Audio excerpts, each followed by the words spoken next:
السلام علیکم ورحمۃ اللہ وبرکاتہ۔ بھائی میں گلگت کا آیا ہوں۔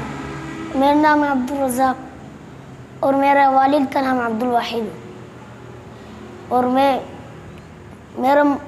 نے گلگت واپس جانا ہے، تو یہ انکل کی بڑی مہربانی، یہ انکل مجھے واپس لے کے جا سکے گا۔ پھر ادھر میرا ماموں رہتا ہے گلگت میں اڈے میں، وہ فوجی میں، وہ جو ان سے گاڑی کام کرتے ہیں، جو ان سے گاڑی کو روک کے لے جاتے ہیں، وہ والا ہے۔ اور ادھر میرا ایک اور ماموں رہتا ہے آگے سے، وہ پنڈی میں بھی رہتا ہے ایک ماموں، وہ بھی فوج میں، وہ اپنا کام میں وہ مصروف ہے۔ اور ادھر میری بہن بھی رہتی ہے فیض آباد، اس کی شادی ہوئی ہے ادھر۔ اور میرے گھر والے بھی غریب سے انسان ہیں، ان کو کچھ پتہ نہیں ہے میں ادھر آیا ہوں کہ نہیں ہوں۔